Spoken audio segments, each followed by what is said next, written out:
passado noites em claros, não consegue dormir direito, tem alguém do seu lado que ronca ou então não para de mexer as pernas? Hoje o nosso assunto é distúrbios do sono. Eu converso agora com a doutora Silvia Amara Souza Halik. Boa noite, bem-vinda mais uma vez ao programa.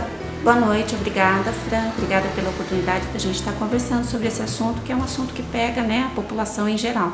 Realmente, uma noite não muito bem dormida atrapalha o resto do dia, né? Vamos falar primeiramente quais são os distúrbios mais comuns de sono. Os distúrbios mais comuns do sono vão variar de acordo com a idade, né? Então, de acordo com a faixa etária, a gente tem alguns distúrbios mais frequentes. Então, se a gente começar lá pela criança, a gente vai ter no lactente, o bebezinho que ainda mama, né?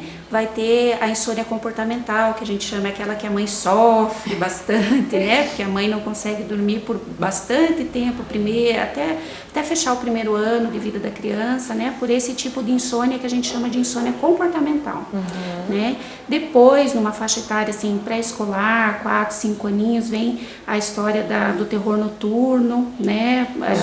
Os medos, isso. Depois, um pouquinho mais tarde, os pesadelos, né? Na fase da adolescência pode aparecer o sonambulismo, que é aquilo que a pessoa caminha, levanta da cama durante a noite. Na fase do adulto, aí a gente vai ter insônia, só que aí insônia verdadeira mesmo, por questões de ansiedade, né? Que acabam trazendo mais à tona a questão da insônia, né?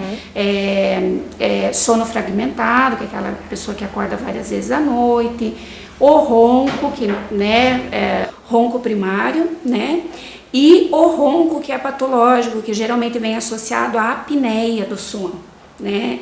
Que tem uma incidência alta na população adulta, principalmente em homens, né, a partir dos 40 anos, e depois dos 65 anos fica mais ou menos a incidência parecida entre homens e mulheres, a partir dessa idade. A apneia do sono, vamos falar um pouquinho sobre isso. Como que ela funciona? O que a pessoa sente, a pessoa que tem apneia? É quando a pessoa que ronca, por alguns segundos, o parceiro percebe que está roncando lá. Ronca, daqui a pouco para. Não tem mais barulho, mas é porque não tem mais respiração. Não tem mais ar? Isso. Então, a pessoa para por alguns segundos de respirar, que é o que a gente chama de apneia. Então, isso é um grande problema, né? Quem tem apneia vai ter consequências durante o dia, durante o período do dia, não só à noite, né? Vai ter prejuízo na sua saúde em virtude dessa apneia, que é uma situação complicada. E né? Normalmente a pessoa tem várias vezes essa situação, ela tá ali roncando, indo, daí para. Daí novamente, é uma sequência. Uma sequência, várias vezes durante a noite acontece essa apneia, né? E as consequências vão vir em função dessa apneia, porque a apneia é a parada respiratória, né? Então, se você tem uma parada, por mais que seja breve, de alguns segundos, não tem entrada de oxigênio. Essa baixa entrada de oxigênio, que a gente chama de uma dessaturação, cai a taxa de oxigênio no sangue, essa dessaturação é uma situação de estresse para o organismo, né? Pode gerar algum prejuízo? Com certeza, né? Com essa apneia existe descarga de adrenalina, né? Que vai acelerar o ritmo cardíaco. E com isso pode ter aumento da pressão arterial, né? Então a pessoa que tem apneia, ela pode ter várias consequências, né? A situação de estresse, por exemplo, num paciente que já é diabético, se ele tem apneia, é uma situação de estresse. O diabetes pode piorar com a situação de estresse. Então, várias patologias crônicas, elas podem piorar quando a pessoa tem apneia associada, síndrome da apneia associada. E agora falando sobre insônia, né, que afeta muitas pessoas aí, o pessoal não consegue dormir ou não dorme, mas dorme aquele pouquinho e acorda. O que mais prejudica para se ter insônia? Então, em geral, a insônia está muito relacionada com questões de ansiedade, pessoas que são mais ansiosas, mais agitadas, mais dinâmicas, assim, que não, aquela cabecinha assim que não descansa, não desliga nunca, né? Essas são as pessoas que têm mais insônia. E por questões até características da mulher, hormonais, fases, né, da vida da mulher, a mulher a partir de uma certa faixa etária, a partir dos 40, geralmente, também pelas transformações hormonais e tudo mais, ela tem mais tendência a ter insônia também. Então, como tem o fator de ansiedade associado, O ideal são técnicas assim que diminuam o fator tanto de estresse como de ansiedade, técnicas de relaxamento, né? O hábito de sono ser respeitado, né? Uma rotina. Isso que eu ia te perguntar, o que a gente deve fazer? Então, eu sofro de insônia antes de dormir. Quanto tempo antes de dormir, o que eu devo fazer? Então, o ideal é você ter uma rotina, né, já pré-estabelecida do horário que você vai criar um ritual para dormir, né? De dormir e acordar. Isso. Então, é ideal assim que você ensine o teu organismo que ele tem que ir desacelerando para a hora do relaxamento, né? Então é importante, a partir do final do dia, aquele banho morno, uma dieta mais leve, um jantar mais levezinho. O jantar influencia também. Influencia, né? Comidas muito pesadas, né? Influenciam bastante.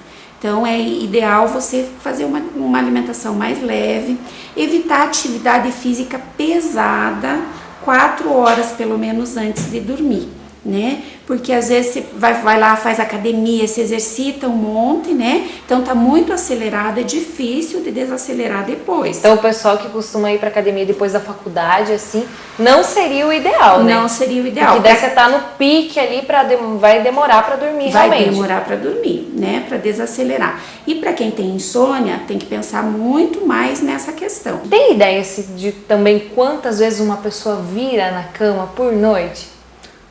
Não tem, eu nunca vi estatística sobre isso, tem movimentos do sono que geralmente em torno de 10 por hora seria o aceitável, né? Mas não tem assim uma pesquisa muito direcionada só com o movimento, porque a gente acaba tendo patologias que são explicadas, por exemplo, síndrome das pernas inquietas, né? Movimentos periódicos noturnos que são mais relacionados a movimentos de membros, né? Tanto o membro superior como o inferior, então são mais dirigidos, mas não simplesmente o virar na cama, né? O colchão influencia? E ele tem prazo de validade? Tem, colchão tem prazo de validade, o colchão pode influenciar, né? Só que é uma coisa muito pessoal também e deve ser consideradas outras questões, além do sono, principalmente pessoas que têm problemas de coluna, né? Problemas posturais, então tem o colchão mais indicado para cada pessoa, sendo analisado todas as questões, não só o sono, mas toda a saúde da pessoa.